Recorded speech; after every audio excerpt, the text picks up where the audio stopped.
काही काही इतक्या उतावीळपणा दाखवतात, काय करू आणि काय नाही त्याच्याबद्दलची काही माहिती घेण्याच्या आतच सगळ्या न्यूज देतात. अर्थात हा तुमचा अधिकार आहे, परंतु आमची विनंती आहे, इतका आताताईपणा चांगला नाही. थोडंसं सबुरीनं घेतलं तर जास्त बरं होईल. आणि आम्ही महायुतीच्या सरकारमध्ये काम करतो आहे, आम्हाला मोठं बहुमत महाराष्ट्रातल्या जनतेने दिलं आहे, परंतु त्याचबरोबर प्रत्येकाला आपला आपला पक्ष वाढवण्याचा अधिकार आहे. ते शिवसेनेचे नेते आहेत आणि त्याच्यामुळं ते तसं म्हणणार, जाईल तिथं आपल्याला भगवामय करायचं म्हणले ना,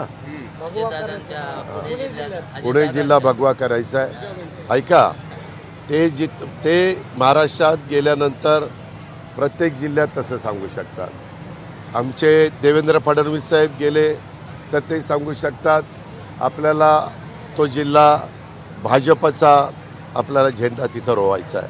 आणि मी गेलो तर मी सांगू शकतो की आपल्याला राष्ट्रवादीचा तिरंगा झेंडा तिथं फडकवायचा आहे. ऐकाय ना, मी नाही सगळ्यांना सांगतो, ह्याच्यात विशेष काही नाही. तुम्ही किती असे उलट सुलट प्रश्न विचारले तर आम्ही फार एकजुटीने राहायचं ठरवलेलं आहे. शेवटी आम्ही काही जरी सांगितलं पत्रकार मित्रांनो, तर जनता जनार्दनांच्या मनामध्ये कुणाच्या हातात सूत्र द्यायची आणि कुणाच्या हातात नाही द्यायची हे सर्वस्वी आहे. आणि त्याच्यामुळं माझी विनंती आहे की त्यांनी त्यांच्या कार्यकर्त्यांना स्फूर्ती देण्याच्याकरता, प्रोत्साहन देण्याच्याकरता अशा प्रकारची वक्तव्य त्या ठिकाणी केली जातात. परंतु शेवटी आम्ही राज्याचं हित डोळ्यासमोर ठेवून महायुतीच्या सरकारच्या माध्यमातून काम करतो. अरे कसला फैसला, हे दरवर्षीचं काम असतं.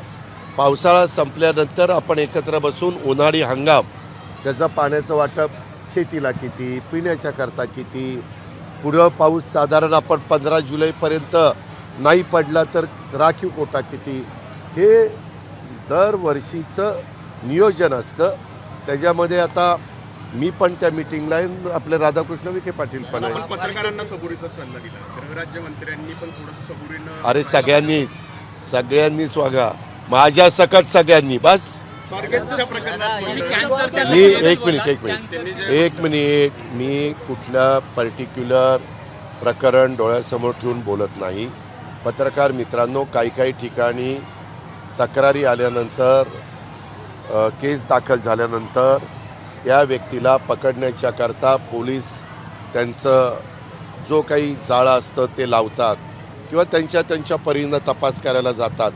तोपर्यंत चॅनलला येतं आता ही व्यक्ती मध्य प्रदेशमध्ये गेलेली आहे, आता ती व्यक्ती फलानीकडे गेलेली. अरे गप बसा ना बाबा, त्याला आपण पकडू ना, पकडल्यानंतर दाखवा. आता परवा पण तो आता 24 तास झाले, 48 तास झाले, ते उसात जाऊन बसला होता. आता उसात जाऊन बसला, ड्रोन लावले, यंत्रणा लावली, त्याच्या हातात तो आत्महत्या करण्यापर्यंत ती मजल गेली होती. ते सापडलं सगळं. थोडंसं माझं काय म्हणणं आहे, घटना अजिबात घडता कामा नये. ह्या मताशी मी 100% जनतेशी पण सहमत आहे, तुमच्याशी पण सहमत आहे आणि आमची पण सरकारची तीच भावना आहे.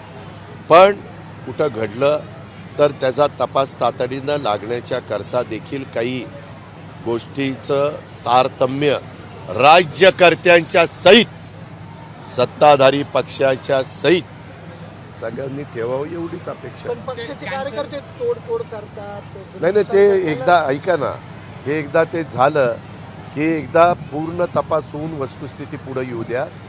हे काही जण जे सार्वजनिक मालमत्तेचं नुकसान करतात त्यांच्यावरही कारवाई केली जाणार आहे, त्यांना सोडलं जाणार नाही. जर एखादा आरोपी सापडत नाही म्हणून तुम्ही काही स्वतःच्या घराच्या काचा फोडत बसाल, खुर्च्या तोडत बसाल, तिथं काही स्वतःला फार काही वेगळं दाखवण्याचा प्रयत्न कराल. या संदर्भात मागं कोर्टाने सांगितलेलं आहे, सार्वजनिक मालमत्तेचं नुकसान जर कोणी करत असेल तर ते पक्ष असेल किंवा त्या पक्षाचे कोणी कार्यकर्ते असतील, त्या पक्षाकडनं त्याची सगळी वसुली झाली पाहिजे.